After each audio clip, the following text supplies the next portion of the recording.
ആശ്വാസം നേടാം. ഹൃത്തിനുള്ളിൽ ജീവൻ നൽകും വചനം, തിരുവചനം. ദൈവപിതാവിൻ്റെ സ്നേഹവാത്സല്യവും ക്രിസ്തുവിൻ്റെ കൃപാകടാക്ഷവും പരിശുദ്ധാത്മാവിൻ്റെ നിറവും നിങ്ങളിൽ സമ്മതമായി ഉണ്ടാകട്ടെ. മരണഭയം എല്ലാവർക്കും ഉണ്ട്. കാരണം മരണത്തിനപ്പുറം എന്താണെന്ന് ആർക്കും അറിഞ്ഞുകൂടാ.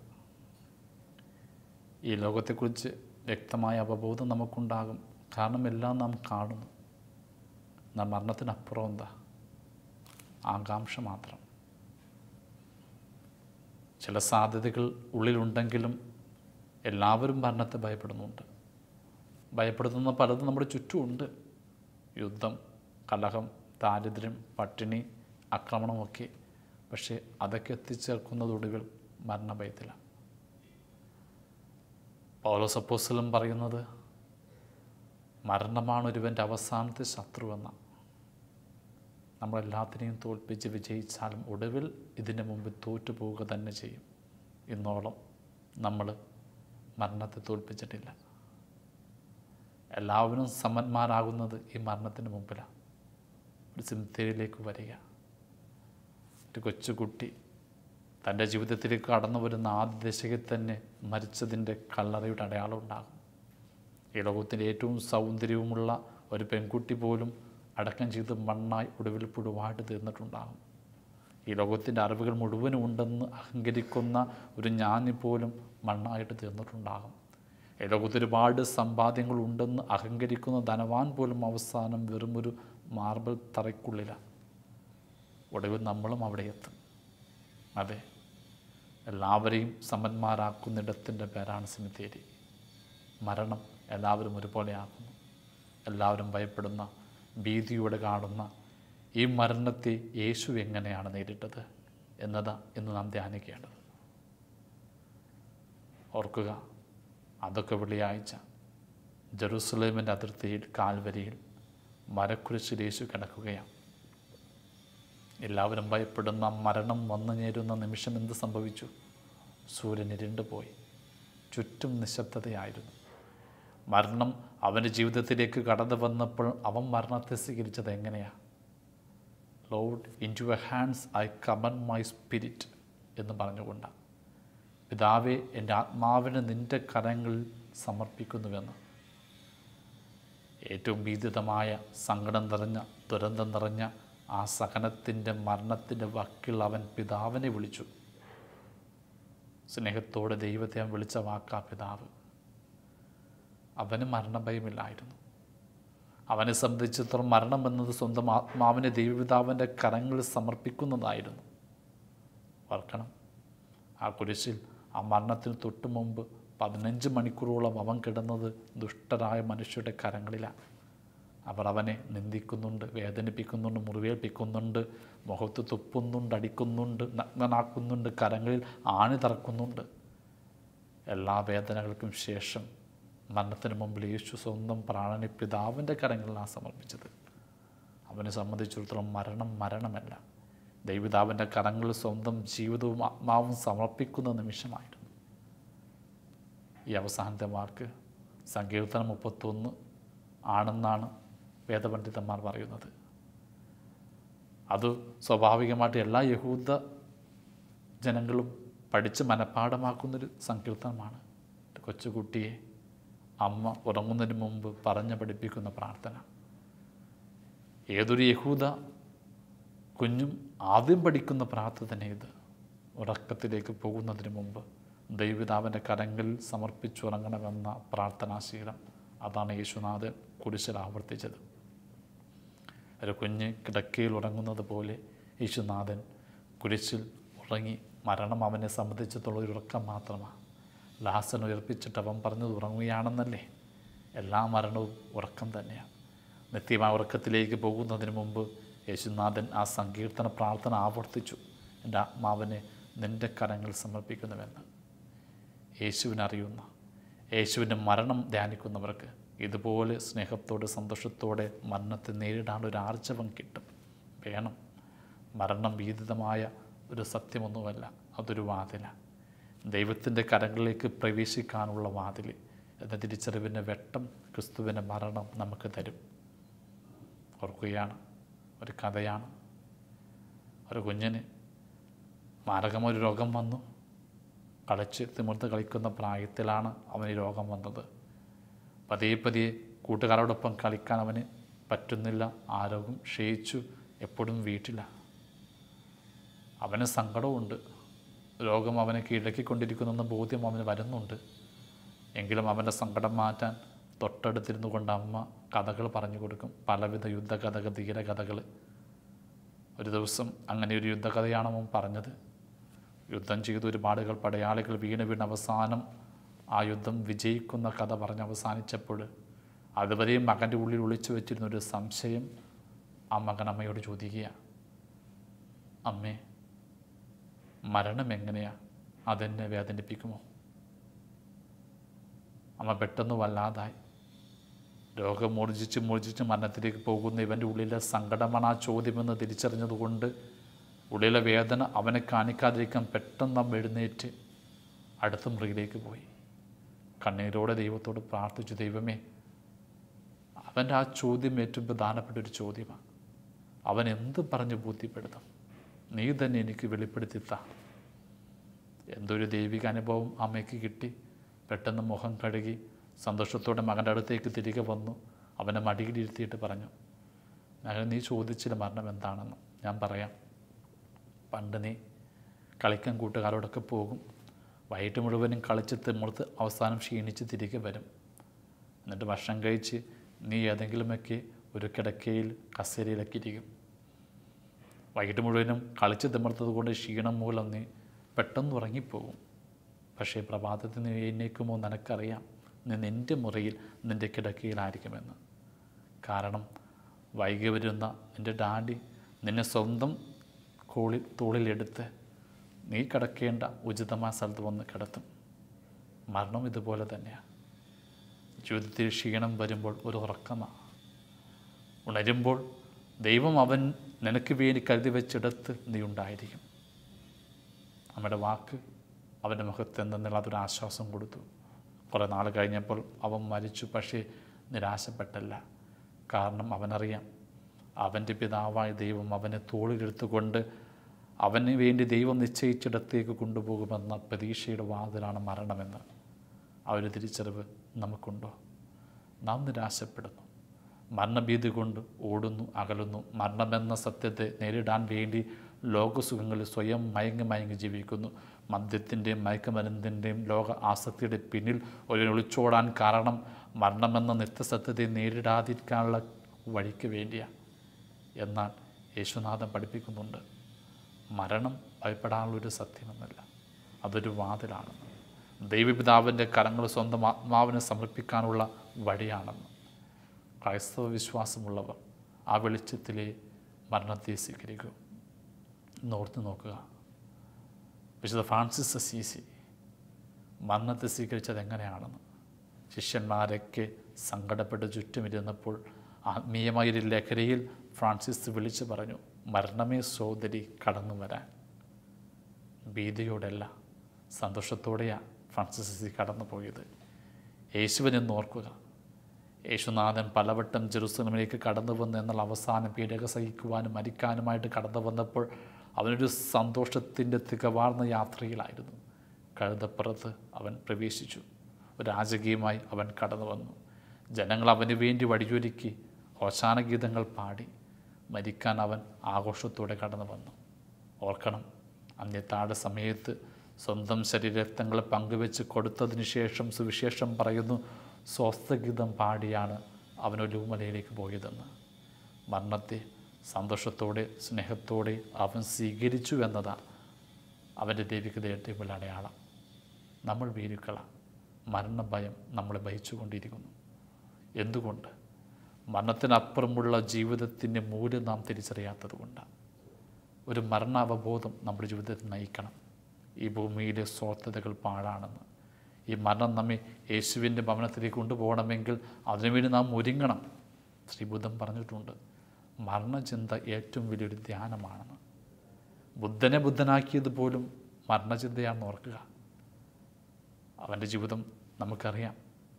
വാർദ്ധക്യത്തിലാണ് ഗൗതമബുദ്ധൻ ജനിക്കുന്നത്.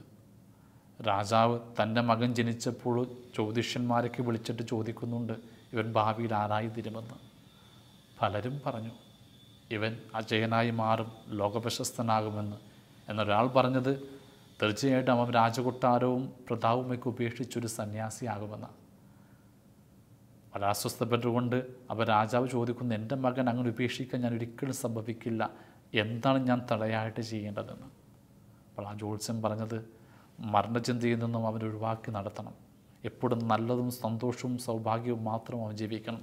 എപ്പോഴെങ്കിലും ഭൂമിയിൽ ദുഃഖവും ദുരന്തവും സങ്കടവും മരണവും ഒക്കെ കണ്ടാൽ അവനെല്ലാം ഉപേക്ഷിക്കും. അതുകൊണ്ട് ആ രാജാവ് ഒരുപാട് ഉപായങ്ങൾ ചെയ്യുന്നുണ്ട്. മനോഹരമായ കൊട്ടാരത്തിൽ ഈ കുഞ്ഞിനെ വളർത്തുകയാണ്.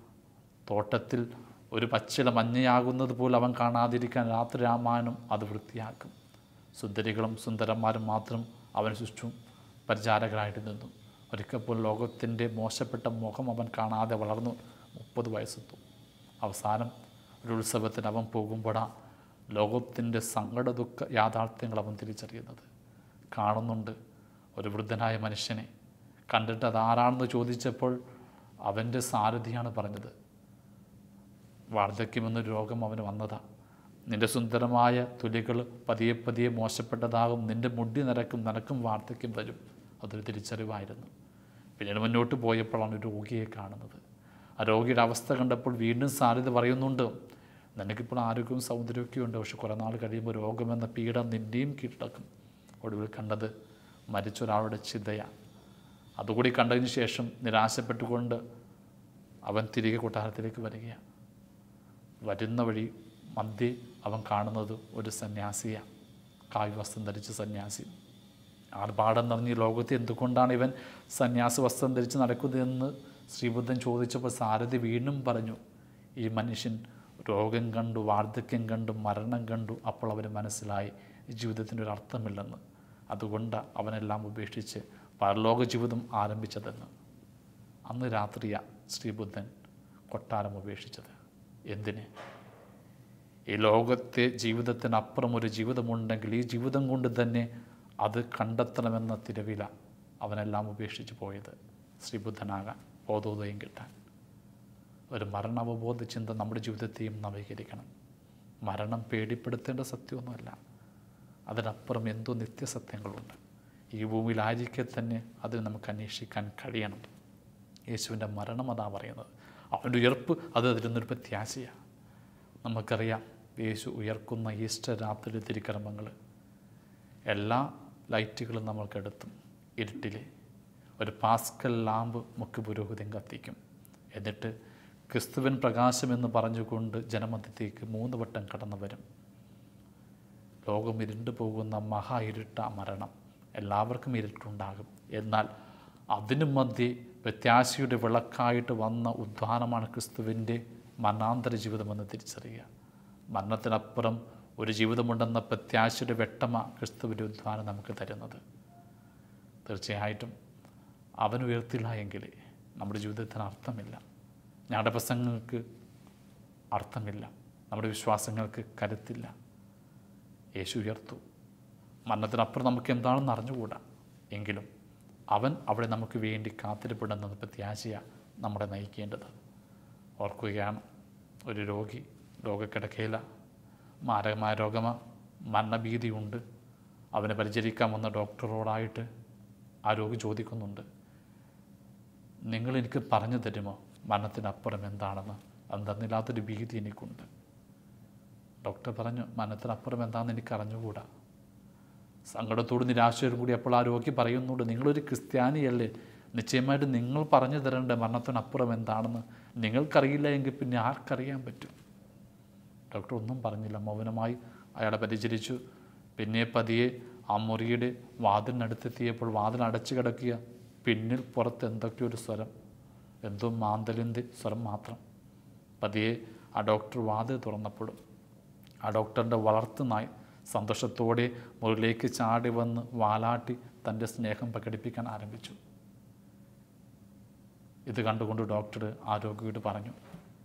നീ എൻ്റെ വളർത്തു നായെ ശ്രദ്ധിച്ചോ?